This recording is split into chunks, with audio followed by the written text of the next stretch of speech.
अस्सलाम वालेकुम। मेरा नाम सैयद शबीर शाह है। मैं ज़मीर के कैदी शबीर अहमद शाह की बेटी हूँ, जिन्होंने अपनी ज़िंदगी के 38 साल मुख्तलिफ़ जेलों में गुजारे हैं। देखिए, आप लोगों ने बहुत सी न्यूज़ चैनल्स पर, सोशल मीडिया पे देखा होगा कि मेरे बाबा की तबीयत काफ़ी ख़राब है। पहले मैं क्लियर करना चाहती हूँ कि ये जो मैं अभी बोल रही हूँ, मैंने कल एक वीडियो इंग्लिश में डाला था और आज मुझे उर्दू में एक वीडियो डालना पड़ा। तो ये मैं एक चीज़ क्लियर करना चाहती हूँ कि ये कोई सियासी बयान नहीं है, ये किसी हुकूमत के ख़िलाफ़ नहीं है, ये किसी कंट्री के ख़िलाफ़ नहीं है, ये बिल्कुल भी एंटी नेशनल नहीं है। ये सिर्फ़ एक बेटी अपने बाबा के बारे में जो परेशान, उनकी हेल्थ को लेके परेशान है और जो उनके साथ इस वक्त रहना चाहती है, उस सब के बारे में है। ये एक अपील है।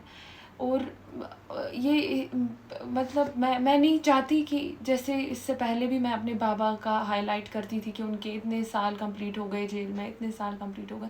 तो मैं नहीं चाहती हूँ कि ये वाला वीडियो भी उसी वे में लिया जाए जैसे वो लिए जाते थे। वो एक एंटी नेशनल वे में लिए जाते थे। मतलब सबको लगता था कि मैं किसी कंट्री के ख़िलाफ़ बोल रही हूँ। बल्कि जब मैं सिर्फ़ इतना करती थी, मैं हाईलाइट करती थी कि बाबा को 38 इयर्स कंप्लीट हो गए। बाबा ने, और मैं एक डिटेंशन शीट बनाती थी कि कैसे 38 इयर्स, कब कब वो बंद रहे, कब कब उन्हें रिलीज़ किया और कैसे 38 इयर्स उनके कंप्लीट हो गए। तो वो काफ़ी मिसअंडरस्टैंड किया सब ने और उस पे हमें काफ़ी प्रॉब्लम्स फेस करनी पड़ी हमारी फैमिली को। खैर, इस सब के अलावा जो मेन चीज़ है अभी, जो हमारी बाबा की हेल्थ है, हम उसके लिए काफ़ी ज़्यादा उनकी हेल्थ के लिए काफ़ी ज़्यादा कंसर्न्ड हैं।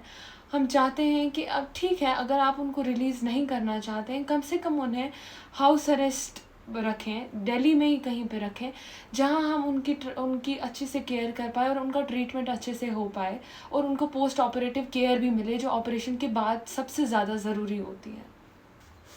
मैं लास्ट अपने बाबा से फर्स्ट वीक ऑफ मार्च में मिली, जब वो बीमार थे। उन्होंने कंप्लेन किया कि वो अपने यूरिन में ब्लड पास कर रहे हैं। तो उससे हम काफ़ी ज़्यादा परेशान हो गए, जिसको पेनलेस हेमेचूरिया भी कहते हैं। और हमने बहुत कोशिश की कि हम जान सकें, हमें मेडिकल रिकॉर्ड्स मिल सकें कि ये चीज़ है क्या, उनको क्या प्रॉब्लम आ रही है। लेकिन बहुत कोशिश करने के बावजूद भी हमें कोई रिलीफ नहीं मिला। अभी मैं एक वाक़या बयान करना चाहती हूँ। हाल ही में 1 मई को उनको हॉस्पिटल, सफदरजंग हॉस्पिटल लिया गया था, एक इसी चीज़ के रिलेटेड, क्योंकि वो काफ़ी, उनका ब्लड पास हो रहा था यूरिन में, तो वो भी परेशान थे और उनको काफ़ी दर्द भी हो रही थी। तो उनको सफदरजंग हॉस्पिटल लिया गया। उनके साथ एक एस्कॉर्ट की टीम होती है, जिसमें 15 से 20 पुलिस वाले होते हैं, जो उनको हॉस्पिटल लेते हैं और वहाँ से वापस जेल भी ले जाते हैं। तो जब वो वहाँ पहुँचे तो एक उनमें से एक ऑफिसर थे जो उनके साथ थे, जो उनकी सेफ्टी के लिए उनके साथ थे। उन्होंने उनके साथ काफ़ी मिसबिहेव किया, काफ़ी गलत बातें बोली और इवन उनको धक्का भी दिया। हमने बहुत कोशिश की, हमने ये, क्योंकि देखिए, बेस्ट ऑप्शन हमारे पास था कि थ्रू कोर्ट हम इसको आगे रख पाएँ, हम बोल पाएँ। बाबा ने खुद एक लेटर लिखी हाई कोर्ट, अपने एडवोकेट के थ्रू भेजी और फिर भी कोई रिलीफ नहीं आया, कुछ नहीं हुआ। उसके बाद एक बार उनको फिर से लिया गया सेम हॉस्पिटल, जहां उनको फोर्सिबली प्रेशराइज़ किया कि अब आपको एडमिट करेंगे यहाँ और आपकी सर्जरी हम आज ही करेंगे, जिस पे उन्होंने साफ साफ मना किया कि नहीं, मैं चाहता हूँ मेरी फैमिली में से कोई यहाँ प्रेजेंट हो, तब जाके मैं आपको ऐसा कोई ऑपरेटिव मतलब प्रोसीजर करने दूंगा। मैं ऐसा कोई, तब ही जाके, जब तक मेरी फैमिली नहीं होगी तब तक मैं आपको कोई सर्जरी करने नहीं दे सकता हूँ। खैर, उसके बाद फिर से अब उनकी एक और अपॉइंटमेंट थी, उनको जेल से हॉस्पिटल ले जाने वाले थे जुलाई में। अब हमें पता चल रहा है थ्रू आवर एडवोकेट कि अब वो जुलाई में ही नहीं, अब वो फिर से इन्होंने प्रीपोन करके उनको वो जून में ले रहे हैं। जून में उनको वो हॉस्पिटल ले रहे हैं। फिर भी हमारी फैमिली को कोई इन्फॉर्मेशन नहीं है, कोई नहीं बोल रहा है कि प्रॉब्लम क्या है, किस टाइप की सर्जरी है। और मतलब हम वहाँ प्रेजेंट होने चाहिए, हमें वो परमिशन भी नहीं अभी तक दी गई है। ये देखिए, मैं फिर से एक बार क्लियर करना चाहती हूँ कि किसी भी हुकूमत के ख़िलाफ़ कोई बयान, सियासी बयान नहीं है, ये किसी हुकूमत के ख़िलाफ़ नहीं है। मेरा सिर्फ़ एक मकसद है कि मैं अपनी आवाज़ जो अभी अथॉरिटी जो at the helm of affairs हैं, उन तक पहुँचा सकूँ कि ठीक है, अगर आप उनको रिलीज़ नहीं करना चाहते तो कम से कम उनको हाउस अरेस्ट रखें, जहाँ उनकी हम अच्छे से केयर कर पाएँ और उनको प्रॉपर ट्रीटमेंट मिले। क्योंकि मैं एक बेटी हूँ और ज़ाहिर है कि मैं अपने बाबा के बारे में बोलना कभी भी बंद नहीं कर सकती हूँ, चाहे कुछ भी हो जाए। और इवन अभी मेरे लिए बहुत मुश्किल से मैं कोशिश करके, क्योंकि मैंने इससे पहले वाला वीडियो इंग्लिश में बनाया था तो मुझे काफ़ी मैसेजेस आए और फिर से मुझे उर्दू में बनाना पड़ा, और मेरे लिए ये आसान बात नहीं है।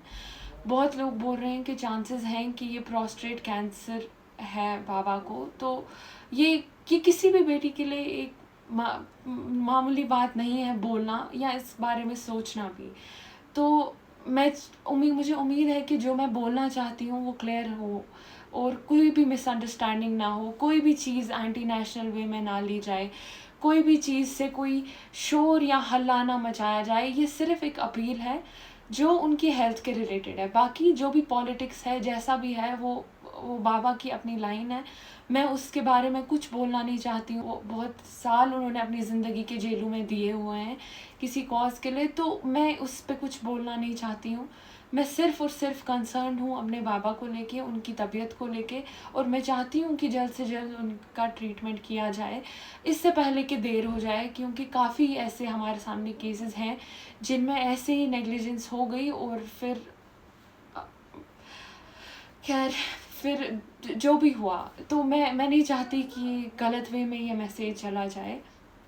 मैं चाहती हूँ कि आप सब उनको दुआओं में याद रखें और उनकी सेहत के लिए दुआ करें। और ये बहुत मुश्किल है, ये बहुत मुश्किल वक्त है हमारी फैमिली के लिए, मेरे लिए। मैं उनकी बेटी हूँ, मैं उनसे बहुत क्लोज़ हूँ। बहुत मुश्किल है मेरे लिए ये वीडियोस बनाना। ये हम करना चाहते नहीं हैं, लेकिन हम ये एक ज़रिया है अपनी आवाज़ जो अथॉरिटी है at the helm of affair है उन तक पहुँचाने के लिए। Thank you.